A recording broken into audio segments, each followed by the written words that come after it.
யோசுவா 4ஆம் அதிகாரம்.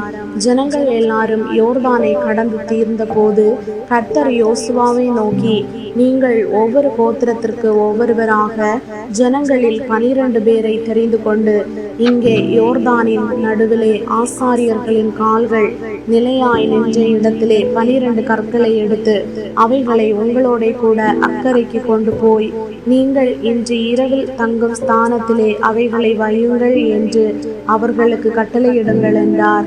அப்பொழுது யோசுவா இஸ்ரவேல் புத்திரரில் ஒவ்வொரு கோத்திரத்திற்கு ஒவ்வொருவராக ஆயத்தப்படுத்தியிருந்த 12 பேரை அழைத்து அவர்களை நோக்கி, நீங்கள் யோர்தானின் மத்தியில் உங்கள் தேவனாகிய கர்த்தரின் பெட்டிக்கு முன்பாக கடந்து போய் உங்களுக்குள்ளே ஒரு அடையாளமாயிருக்கும்படிக்கு இஸ்ரவேல் புத்திரருடைய கோத்திரங்களின் லக்கத்திற்கு சரியாக உங்களில் ஒவ்வொருவன் ஒவ்வொரு கல்லை தன் தோளின் மேல் எடுத்துக்கொண்டு போங்கள். நாளை இந்த கற்கள் ஏதென்று உங்கள் பிள்ளைகள் உங்களை கேட்கும் போது நீங்கள் கர்த்தருடைய உடன்படிக்கை பெட்டிக்கு முன்பாக யோர்தானின் தண்ணீர் பிரிந்து போனதினால் அவைகள் வைக்கப்பட்டிருக்கிறது. யோர்தானை கடந்து போகிற போது யோர்தானின் தண்ணீர் பிரிந்து போயிற்று. ஆகையால் இந்த கற்கள் இஸ்ரவேல் புத்திரருக்கு என்றைக்கும் நினைப்பூட்டும் அடையாளம் என்று சொல்லுங்கள் என்றான். யோசுவா கட்டளையிட்டபடி இஸ்ரவேல் புத்திரர் செய்து கர்த்தர் யோசுவாவோட சொன்னபடியே இஸ்ரவேல் புத்திரருடைய கோத்திரங்களின் லக்கத்துக்கு சரியாக 12 கற்களை யோர்தானின் நடுவில் எடுத்து அவைகளை தங்களோட கூட அக்கறைக்கு கொண்டு போய் தாங்கள் தங்கின இடத்திலே வைத்தார்கள்.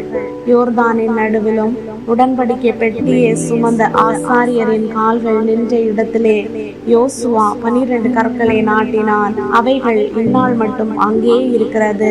மோசே யோசுவாவுக்கு கட்டளையிட்டிருந்த எல்லாவற்றின்படியும் ஜனங்களுக்கு சொல்லும்படி கர்த்தர் யோசுவாவுக்கு கட்டளையிட்டவை எல்லாம் செய்து முடியும் மட்டும் பெட்டியை சுமக்கிற ஆசாரியர் யோர்தானின் நடுவே நின்றார்கள்.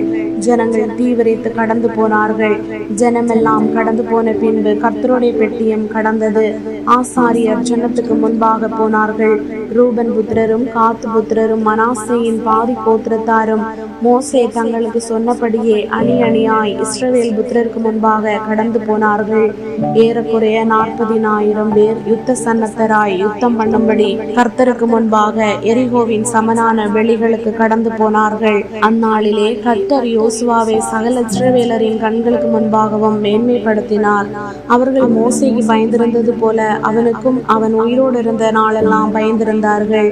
கர்த்தர் யோசுவாவை நோக்கி, சாட்சியின் பெட்டியை சுமக்கிற ஆசாரியர் யோர்தானிலிருந்து கரையேறும்படி அவர்களுக்கு கட்டளையிடு என்று சொன்னார்.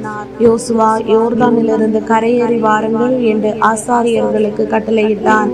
அப்பொழுது கர்த்தருடைய உடன்படிக்கை பெட்டியை சுமக்கிற ஆசாரியர் யோர்தான் நடுவிலிருந்து ஏறி அவர்கள் உள்ளங்கால்கள் கரையில் ஊன்றின போது யோர்தானின் தண்ணீர்கள் தங்களிடத்துக்கு திரும்பி முன்போல அதன் கரை எங்கும் புரண்டது.